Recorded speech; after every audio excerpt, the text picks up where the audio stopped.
chairs itching to ask questions. So please don't be shy. If you have a thought, this is supposed to be a bit of a brainstorming exercise on what to do about WTO reform. I would just say that it's hard to see how you get the business community interested in this, and that's what I'm really worried about. And do we need to find some sort of short-term lost leaders to get people excited about going back to the WTO? You know, maybe the notification stuff is actually a good place to start. So remind everyone of the WITA ground rules. Please identify yourself, your name, your affiliation, and we always ask that you ask your question in the form of a question. So with that, Ollie will bring the microphone around if you have any questions. Look, there's Bill in the back. Another fellow traveler from years gone. It's true. Bill Frymore, Stewart & Stewart. Normally, I never make a comment when my boss is on the podium, so I apologize for that. But I wanted to counter Grant's vision or challenge Grant's pessimism a little bit. Not on WTO. I think you're right over the short term on WTO. But if you look at the Democrats coming to power, Nancy Pelosi is a multilateralist. Just listen to me. She's for the international institutions. She's for the IMF, to the WTO. Same as Richie Neal. They voted for him. They have a long record of support of U.S. engagement in the world, economic, security, etc. Three things, too, that are, I think, reasons for optimism. If you look at the USMCA, there's a possibility that the Democrats could work out some way of supporting it. I'm not saying a probability, but a possibility, which would be a real step forward on multilateralism. There's also the various FTAs that are going to be under negotiation. I've talked to Richie about these, and he's for doing that. He understands that US-EU makes sense, US-UK makes sense, US-Japan. Democrats have always been for trade agreements with allies that are similar standards of living, same consumer, environmental, labor protections. And then the final point is there's a lot of concern on irrational application of tariffs in the Democratic caucus, particularly as it relates to allies. So I think there's some reasons for optimism, and I guess the question for everybody is back to the WTO. I haven't heard the word leverage. If we go a year and the dispute resolution system it moves toward non-functioning, there is a chance that people will come to the table and negotiate, and I agree with what's been said, that in fact, you wouldn't have gotten these really strong proposals from our allies without U.S. leverage. So I think at the end of the day, there's a chance this administration could be multilateral on WTO issues. Not a probability, but a chance. Can you respond to the leverage point, all of you? Thanks. You want to go first? Yeah, even though it was my colleague, I would say that the leverage, in my view, will be interesting to see if it goes beyond dispute settlement. I think there is enough concern by the WTO membership as a whole that at the end of the day we're likely to see some package come forward on dispute settlement. It's harder for me to see how a more ambitious agenda gets accomplished because it's not actually necessary for the DSU reform issues. And so my own view is if there's a hope for reform in the short term, it would be in dispute settlement, not in the rest. I would just, I tend to agree with Bill that some good has come out, as I mentioned, come out of breaking some of the dishes at the outset. I agree with Terry on the focus on dispute settlement. I would add the question, at least, about as things evolve, the U.S. strategy with China, it may well be that if it becomes indeed a long-term strategy, and I think that's still an open question right now, that some part of it may play out in the WTO reform context, going back to some of the questions or ideas that I put out there. Because I think it's clear to me that this administration, to the extent it's looking at WTO reform, it's got China on the brain. Well, I'm struggling to take what you said seriously. based on decades of experience. But having said that, couple thoughts in response. One is that I didn't hear the AFL-CIO in my discussions with Trumka come out and say anything affirmative about what Bob accomplished in the NAFTA 2.0 with respect to labor. Because the agenda that he had there essentially was a Lori Wallach agenda rather than an AFL-CIO agenda. And the last time I looked, Democratic politics revolve around AFL-CIO agenda, not the Lori Wallach agenda, if you actually want to make progress. So I happen to be somebody who thinks that we should have better labor standards and trade agreements. I don't think that what Bob accomplished with respect to wages in the context of the negotiation with Mexico actually satisfies those interests that drive an awful lot of democratic politics, and particularly the incoming speakers. I take your point about Richie. I think he is certainly more pro-market, certainly more interested in trade, and definitely more of a multilateralist than I think is true of the party as a whole. But I think, Bill, you and I both know that the party itself has changed. And the Bernie Sanders wing starts from a set of propositions about the organization of our own economy, which are inconsistent with the idea of multilateralism and an open global economy. And so, no, don't please, Bill. I mean, do I have to tell you what the Democratic Socialists of America explained their agenda as? They said Republicans want to have the baker free to operate. Democrats want to regulate the baker. We want the bakery. They said, right? Okay, well that's deeply inconsistent with Ron was saying about a set of assumptions about a free market economy at the multilateral level. And I'm just trying to judge from the outside how that influences the flow going forward. So there may come a time where the Democratic Party representing urban constituencies and leaving behind rural America may evolve in the direction of loving their cell phone more than thinking about production in America, and they will no longer be tied to the AFL-CIO. That's possible, right? I don't see that happening in the short run in any time that would affect these proposals. And that I think is actually given as much due as it can, Bill, to the idea that we can have a lot of optimism. There's nothing about voting in favor of the IMF, World Bank, that it says speaks to trade. And I would tell you honestly, I say that because if you attack the WTO in a rules-based system, I'll probably be on the third level of the Sandra William apart on the mattresses with everybody else shooting down at you. On the other hand, if you're complaining about the World Bank and the IMF, I'll be in the streets throwing stones, right? So it's this weird sort of thing about the international system where time to probably go back and think about all the underpinnings, because the conflict you feel in the Democratic Party, I feel in the Republican Party, although I'm no longer a member. But the point being is that you look at these sorts of things and it's almost, take this step with me, Bill.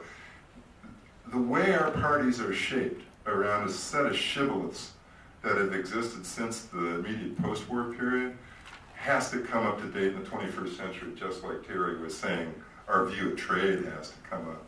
And that I think we could have a serious discussion about what should inform democratic politics going forward, because that I think is a good aspiration. I just don't see the politics of it working out in the short run, although I love the optimism. I agree with the last point. The optimism. Okay, thank you. We have a question over here.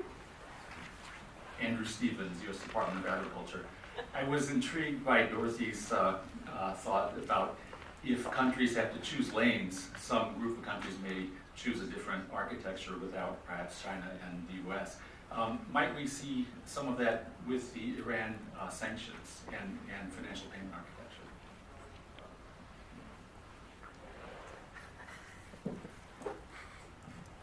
Yeah, I think that's already happened. I mean, for somebody sort of steeped in the post, World War II framework and the ideas that sort of informed our foreign economic policy and foreign policy generally post World War II, it's hard to confront what's going on right now, but there's a certain abandonment of a position of authority and driving, and frankly even ideas that would drive the world forward that's taken place with this administration. And that leaves people with hard choices about what they have to do. It also means that the ties that bound us together and the theory behind it, the assumptions behind it, the common sort of purpose behind it has frayed as well. So I actually expect a lot of the actions on other economic issues to have that effect. And, I think even from Japan's perspective, would you start thinking of hedging mechanisms?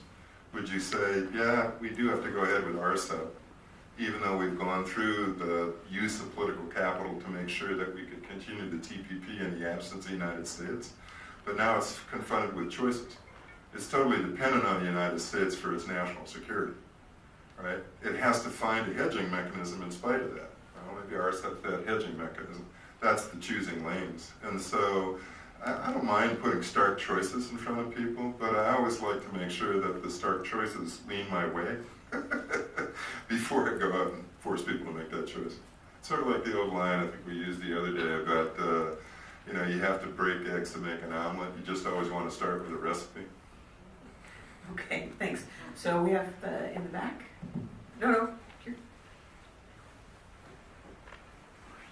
Hi, Brett Fortin with Inside U.S. Trade.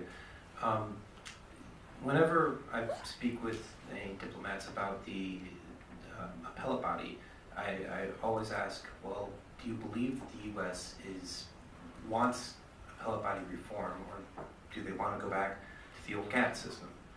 And the answer I always get is, well, the U.S. should want appellate body reform. Is there a belief that what we're going through right now with the appellate body crisis, that we're moving toward that reform, or given this administration's propensity for what Bill calls the irrational application of tariffs, that it really is moving back to the old GATT? My answer to that would be that every indication out of what has been happening in Geneva and what Dennis and the troops have been doing over the last 6, 7, 8 months is that they are pushing for the reform. If the reform doesn't happen, you will default back to a GATT type of system. But that default will occur if there is not the reform. So they're basically putting the onus on our trading partners to come forward and recognize that these are all real problems, that they're not Trump administration identified problems. Most of these problems go back to President Bush's administration and continue through President Obama's administration, so they're not Republican or Democratic problems. They are systemic problems that have arisen in a system where the U.S. has recognized that most decisions are fine, most decisions are supportable, but these are systemic problems that the current structure of the WTO doesn't permit correcting without some type of crisis, right? Because the legislative function, i.e. the negotiating function, isn't working. The rules that were put in to permit binding interpretations to be made by the membership as a whole have never happened. And so it takes a crisis to get issues that have been out there for 15 years to bubble up to the surface, and either they will be addressed or we will go back to a GATT system. I'd just like to add one thing to what Terry said, which is that, and maybe now is not quite yet the time for this to be discussed in sort of the open space, but when I heard Ambassador Shea's remarks, he kept reiterating we need to go back to what was negotiated. What was the common understanding of the rules of the road? And I think if I were at USTR in the government, I would already now be thinking about, okay, if we reach that point where that's possible, how do we secure that return to the former understanding? And I say that because, like in the Uruguay round, or in the Doha round, we had this provision in the anti-dumping agreement about sort of deference to the investigating authorities' decisions if there were more than one reasonable interpretation of, the particular rules. And there was sort of a practical conclusion that it may not be worth trying to get additional negotiated language to reinforce that after we saw it unravel, after the agreement was put into place, because how can you be sure that additional language is going to nail it down if there's not an attitudinal desire to reflect that understanding? So part of that is figuring out what was the understanding, and I think that's still to be sorted out. But then it becomes I don't want to say it's a drafting question, but it's sort of like, how can you be sure if everyone agrees that we need to return to those halcyon days, that the language of agreed will be respected by the next generation of appellate body members. And, I have to say I'm a little skeptical. I just think there's a whole lot of magical thinking going on behalf of a lot of diplomats looking at American trade policy right now. I have a lot of confidence in Bob. I think Bob knows where he's going on these issues.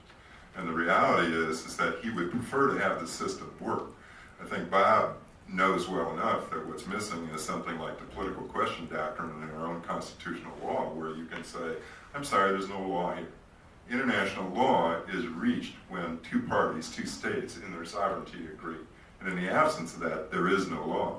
But a panel can't say no at this point. When somebody brings a claim in front of them, they are obliged to create law, even where the parties may not have actually reached an agreement. That is a serious problem.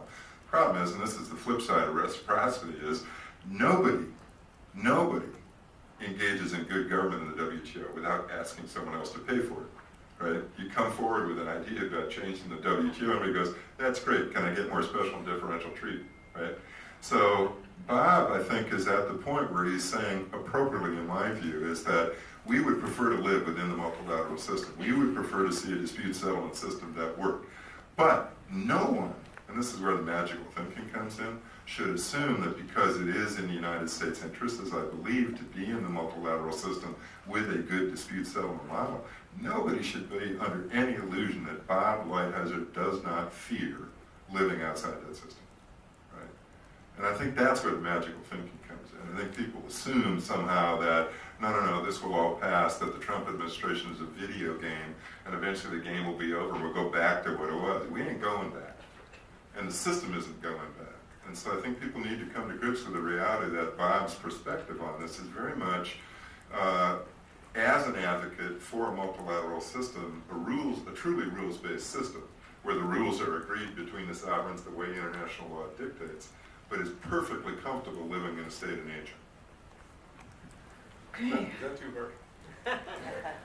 So, Jean-Francois, why don't we take the two questions. Jean-Francois, and I'm sorry.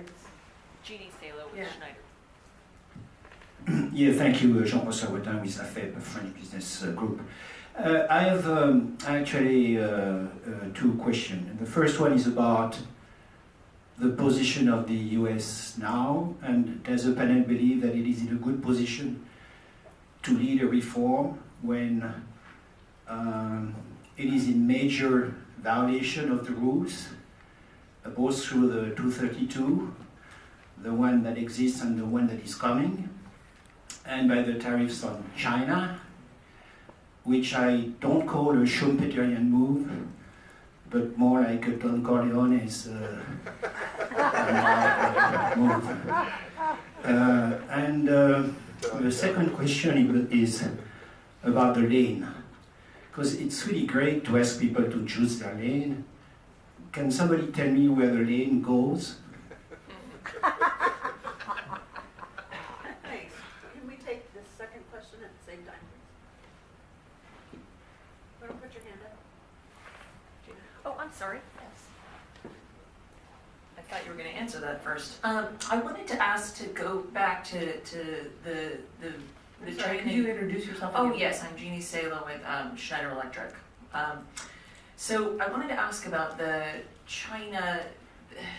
U.S.-China deal as a facet of the WTO reform issue, because clearly WTO reform, right, is a battlefront for solving the U.S.-China, some of the issues that the U.S. has with China. So I wanted to ask whether you think this topic comes up at all in the Trump-Xi discussions at the end of this month, if that's a factor, if there could be a deal if WTO reform isn't progressing and there's no new rules for China. So I see it as intertangled, but I'm curious your thoughts about how that's treated in negotiations between the US and China. Well, the first thing to say is that the president seems to behave obsequiously when he is near a dictator. And so the discussion with respect to China at the summit meeting or on the margins of the G20 is unlikely to be about substance, right? And if there was substance, I have to say, having been a part of these discussions many, many times, the discussion will be at such a level that it won't have implications for anything other than the bilateral stuff. The pressure that Xi feels in his environment, he's not managing the United States relationship well from the point of view of the other people in the Forbidden City. And he needs to find a way to sort out the bilateral stuff. The idea that we're going to use that meeting among these two people to really get to the root of the sorts of things that people with this depth of experience have discussed and understand, not going to happen. It won't even happen in terms of the discussions preparing the meeting. What you do in preparing for those meetings, you try and surface the issues that have to be discussed, which is a broad agenda. You know, we still have, you know, Chinese ships plowing past the 7th Fleet on a regular basis, endangering a lot more than a bunch of tariffs. And so, yeah, it's pretty hard to see how that will solve any of the problems or really get to speak to WTO at the end of the day.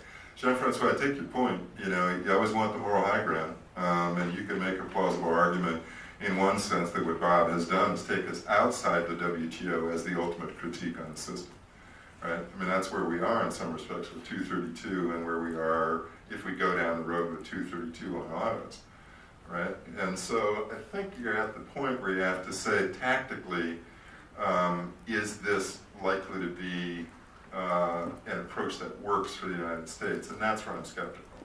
I mean, even with respect to China, I appreciate the idea of going after the Chinese for our intellectual property. Everything I know about enforcement is that the whole point of enforcement, whether it's domestic law enforcement or international, is to actually drive up the cost of the bad behavior. That is a pathology in the system, right? So I want to try and solve that pathology. And what we have now is a set of tariffs that apply across the board to Chinese goods, but none of those raise the level of harm or impose a penalty on the people who are actually stealing our technology. There's a lot of vehicles for going after that. We could use the securities laws. As far as I'm concerned, these organizations, you know, you can develop a predicate offense on customs violations and the securities laws that would allow you to bring a RICO action and put them out of business, at least with respect to our financial markets, and bring the pain home to the individual Chinese companies, including state-owned enterprises that are actually stealing the technology. That's not what the current tariffs do. So ironically, some of the things that we have done, which are flouting the WTO rules, don't seem calculated to me to achieve the objectives we actually want with China. So the price in that sense is high. Just a couple other things. You know, the central question that you asked first is can any country lead if it's violated the rules? I would venture to say that every member of the WTO has violated the rules. So that's not an automatic disqualification. But you can go on from that and say, but if it's a leader of the system who's taken steps which at least to date have not technically been found to be in violation of the rules, can it still lead? I think then it becomes a question of, do they have a stake in the system, and do others perceive them as having a stake in the system, and do they have a stake in that member being in the system? And I think the answer to those three questions is yes. So I think the U.S. can lead. Whether it chooses to do so remains to be seen. In terms of where does the lane go, I mean, the only thing I'd say on that is when I wasn't at the CSIS event, but I did watch the video of the interview. And, you know, maybe in some partial defense of Ambassador Shea, when you look at the context when he was posing that question, it was really about saying that the emperor has no clothes. He was talking about that colloquy he had with the Chinese ambassador, and then the follow-up colloquy, and it was all about, you know, don't hide behind the skirts of the G77. You have a certain system that you've chosen to implement, and it's in tension, at least, with a lot of the norms of the organization, and so let's be real about it. So, you know, you can go on to say, you know, does, you know, Sri Lanka align itself with the U.S. versus China? But I think that partly he was sort of saying people had come up to him and said, thank you for raising that, because it's kind of, you know, calling a spade, it's putting the cards on the table and saying, these are the issues that are at stake. And whether you agree with the outcome or the direction, I think having that conversation is imperative to have in order for the system to survive. Otherwise, it will wither and die away. So I think we're coming to the end, and I want to just hopefully end this on an optimistic note, because I think that we all are, up here at least, friends of the system and believers in the multilateral system. So just very quickly, I think everybody here would say that yes, the WTO is necessary. So in the short term, what are some of the positive, small, iterative steps that the U.S. can help drive to maybe take another look at the longer term issues that have surfaced today? So we'll go down the road. Well, I do think that that the administration is taking some steps. They are, first of all, very active in the committee process, and probably the most active in the accession process of other members. So they are participating actively within the main framework of the WTO in the context. And so I think the proposal that they have spearheaded from last year that's now gotten some other support in terms of notifications and possible cost if people do not supply the notifications is a step that they're taking. I think their work in the SBS and TBT areas to get the best practices is kind of some of the internal reform, contrary to what we were saying before, that the committees have kind of atrophied. They haven't atrophied in all cases.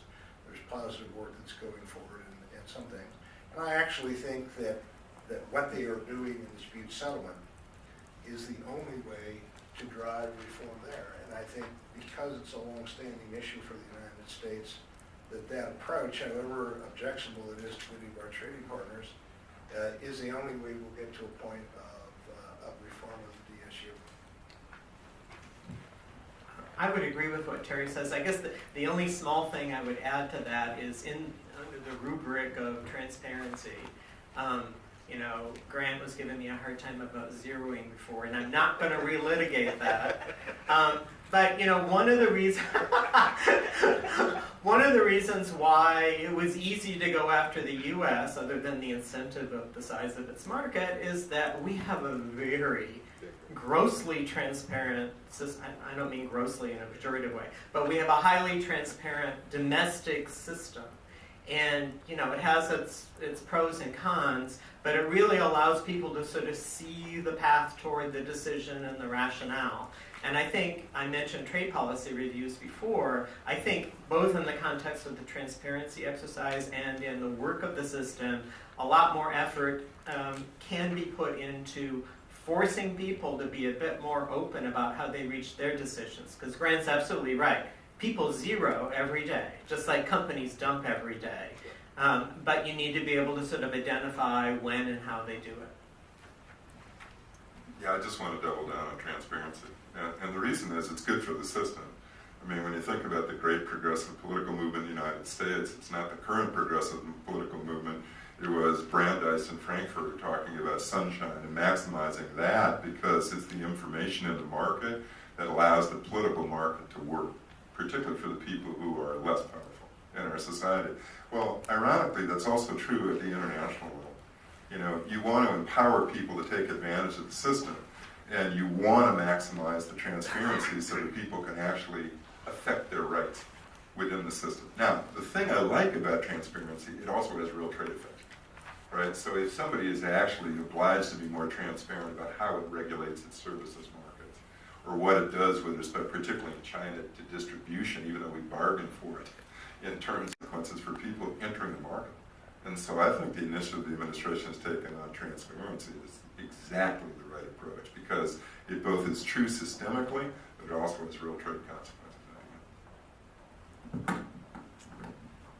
So please join me in thanking our panel for a terrific discussion. Thank you, Dorothy. Thank you to our panel. Thank you all of you for this really fascinating conversation. My own personal reflection, when Bob Lighthizer was whispering in my own ear in 1994 about these very issues, and he almost was a visionary because he could see what was coming and he was concerned about these issues going back that long. Just to say, these are not new issues, and They are both long-standing, they're predicted in some ways, and long-standing. I remember the Bush administration putting out papers complaining about these issues in 04 and 06. So thanks all for being here, and we'll continue this conversation here at WITA.